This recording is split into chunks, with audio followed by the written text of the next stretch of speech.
So the walk of life, the journey, Padyatra, it started at a place called Ujjain, right here in Madhya Pradesh. I wanted to start it from here, from the shrine or the temple called Mahakaleshwar, because that is a deity I identify myself with. I transitioned from infancy to childhood in this town. So my first memories are from Ujjain. And therefore, I went to Ujjain and started this walk in the month of May in 2022. For those of you who know what month of May is in India, in the month of May is, weather-wise, you will know. It's a peak of summer. And the day I started, 5th of May, the temperature was 47 degrees Celsius, which is close to 120 degrees Fahrenheit. And for that reason, I started walking at 2 a.m. alone. By the way, let me tell you, I'm 70 years old. At that time, I was 70 years old in 2022. So I walked from Ujjain, and my objective was to walk 150 kilometers and reach another shrine here on the banks of river Narmada. It's called Omkareshwar. That's the second Shiva temple. It took me 5 days to walk this 150 kilometers. And oh my God, was it an experience? This was a start. I had not planned it or had not even known what are the challenges I'll face. So just to tell you the variety of them, when I passed Indore and I was going into the valley with thick forest, I was trying to walk in the evening at the time because of the heat, obviously, heat of the day. And it passes through the forest where the wild animals are there. And I went through a real good scare at that moment because imagine a very hot day in the evening, there's a rivulet and there's water in it. And you're walking through this, there's all the noise of the animals. Everything is happening around you, but there's no other human being around. And it is around 6 p.m. or dusk time, suddenly all the noise stops. And the monkeys start making calls. They call it calls, in the forest, people call it call. They have seen some other animal. I had a scare of that. Was my first time I had a scare. I started to prepare for it after that. Anyway, walked through this distance in 5 days, and the 5th day itself, when I was passing through a very good forest, I reached my destination at 2 a.m. So I walked through darkness at that time also. From Omkareshwar, then my next destination was quite far. It was about 900 kilometers away, which is 600 miles. So around 600 miles. So I'm walking from here, right here, crossing the state into Gujarat, walking over this, and came down to this shrine over here, which is called Somnath. Right here, I'm sorry. Somnath, right here. This had different kind of challenges. It made me learn so many different things here, which I had never even thought of. Anyway, the first challenge was I was supposed to walk through a forest, a reserve forest, which was Asiatic Lion Reserve. It's called Gir Forest. I was not even supposed to get out of the vehicle if I was a normal tourist through that place. I took permission from the forest department and they asked me to follow some strict rules like I have to walk between 8:30 a.m. to 5:30 p.m. I'm not supposed to carry any food item in my pockets. I was not supposed to wear any cologne, no fragrance, no smell, and daytime walking. Anyway, by this time I had learned to take some precautions because what if I suddenly walk into a pride of lions sitting there? So I wanted to have at least 5 to 10 seconds to save myself before they start stirring. For that, I kept a car driving behind me. And the driver was trained that if he sees any animal, he has to start honking, which buys me a few seconds. And I should step back slowly and try to get into the car. Well, we did that. And I came to a very, very close call there also. I thought that I had walked into a pride. It turned out to be a different thing. They were not lions. So I was fortunate, let's say. But I did take some liberties. Instead of 8:30 in the morning, I would start 6:30 in the morning because I had to walk 12 hours at least to cover some distance. So there were this change. That was the forest, Gir forest. But then there was amazing things when I was passing through this place. Gujarat, walking through Gujarat, I was not always ending up at a place which had any hotels or places to stay. Most of the time, I was staying in the temples. And there were plenty of temples. And at one time in Gujarat, even I had to stay in a petrol pump, gas station, spend night over there. And there was somebody helping me here. I never had any pre-plan where I'm going to sleep. So there was some person here in the government, he was in the administration, very senior official in the administration. And I would call him in the evening and ask him, hey, I'm such and such place and now I have to look around for this. And that person will immediately start checking around. He was a local, obviously, a state official. So he knew the place and he would call different temples and then finally make arrangement for me to stay in a temple. And as I said, at one time in a gas station, petrol pump as they call it in India. So I walked to this Somnath temple. It's a very, very famous shrine, historically very important. It has been desecrated multiple times in different invasions and it has been rebuilt and it's a beautiful place, by the way.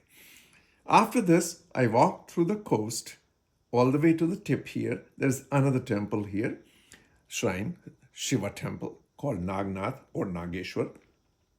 After that, passed through this area and reached a place called Kutch, Run of Kutch. It is a desolate place, salt field. It's a desert, but no sand. It's a desert of clay and salt fields. So that was another challenge. Until now, I was able to navigate myself using Google navigation. But in Kutch, this Google failed. So I did not have any sense of direction because there was nothing, there was no feature there to find out where you're going. It was truly falling back on the very primitive way of finding your way, looking up in the sky and see where you're going. Approximately, I had to go to the northeast. And I was able to do that because I had to start walking in the dark very early in the morning. And it was very hard for me to even to be at the place where I stopped previous day, to reach there from wherever I was sleeping. So it was another kind of challenge. But in that also, you wouldn't believe this, amazing things I found. There were some huts at different places. They belonged to the salt farmers. They're farmers who were farming salt. And there was humanity over there. In this whole region of Kutch, they told me that there were 19 schools for children. 19. This state is a really prosperous state, by the way. The infrastructure is amazing. But I was walking by Google direction, which was taking me through the fields and lanes and the villages and everywhere. And it took me through this thing also. Also, there was amazing cooperation from the local people. This state, I'll tell you, everywhere I was stopped by people and they wanted to take me to their homes. They would wait for me. If they knew that somebody was walking like this on a pilgrimage, the village ahead will know about it. The villagers will be out there waiting for me. And then they would want me to come to everybody's houses and they want to feed me. They want the blessings. And it was so amazing, the love and affection I got from there, unimaginable. At the same time, they also, when I entered this Kutch, they sat me down at the bordering village just outside or before that run. And they asked me, do you have enough water? Do you have enough other supplies to at least walk for the whole day? And what am I supposed to do if I found myself in distress, some problem, lost water, don't have anything? How do I reach them? Which number should I call? And these are the villagers, they have done that voluntarily. This was not the government department or somebody doing that. So they took care of that, sitting on the ground. They explained to me everything. And they said that they will be able to send something or somebody or some animal, vehicle, people riding, horse or something to get me if I'm in trouble. That much of infrastructure, local infrastructure was there, voluntary infrastructure. Anyway, I passed through this and walking through the rest of the state. My next destination from this place, this last temple, which was Nageshwar, the next temple that I was going to get to was Kedarnath. And should I show you where Kedarnath is? From this, I'm going to walk all the way to here in Himalayas, 12,000 feet altitude. And the way was from here through this estate, another complete estate, Rajasthan, then entering another state right here, Haryana, going around Delhi, entering Uttar Pradesh, another state, entering another state, Uttarakhand, and then climb all the way in the hills. This is Kedarnath. I have reached there. In these, since 2022, I have been walking, and finally on 17th February this year, 2025, at 11 a.m. in the morning, I reached there. And now, on September 29th, I will start walking from there at 5 a.m. Indian Standard Time. My next destination is going to be a temple called Vishwanath in Banaras, Varanasi, Kashi Vishwanath, different names. It is about 900 kilometers away from Kedarnath. So my path will be through this. And there are multiple stories what happened in the between. I can explain, I will describe that. There were wonderful things happened, a lot of learning. By the way, over here, I passed through the northwestern edge of a very famous tiger reserve called Corbett Park. Corbett National Park. It's a tiger reserve. So there were some restrictions and limitations here for me to walk. I could walk in the dark and all because of the wild animals there.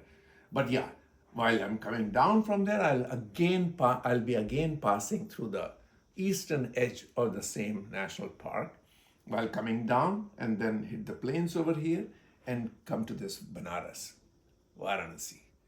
From here, the next temple is up here in the state called Jharkhand, at the border of the state, state called Bihar, right here.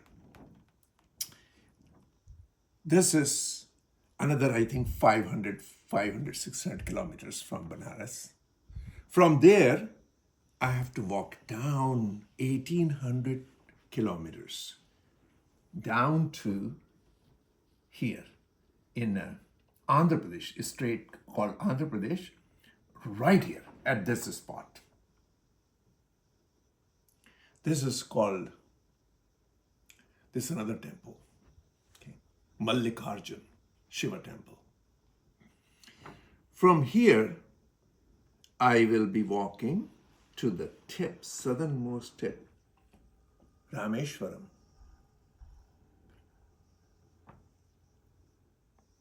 And from Rameshwaram, I will go straight here to the west to visit a village which is the birthplace of Lord Sri Adi Shankaracharya. The monk, the person who walked this whole thing in 722 AD. He was born here, a village called Kaladi. I'll walk to that village, and from there, my next destination is going to be Pune, up here. A temple called Bhima Shankar there.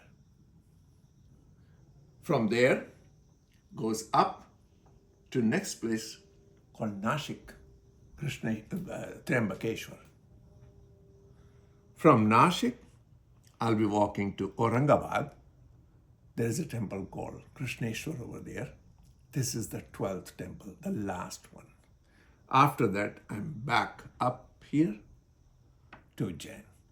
That covers 9,000 kilometers or 6,000 miles.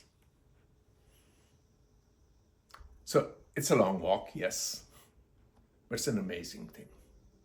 I spent first 30 years of my life in India before coming to US.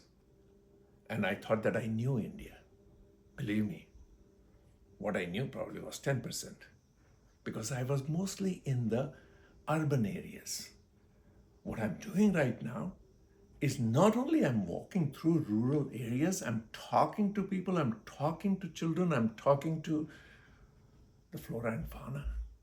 I'm engaging with the vegetation, the trees, the animals, everything, and living with them. Imagine the change that happens every day. For me, the environment change. Breathing different air, different pollen. So it's a wonderful experience.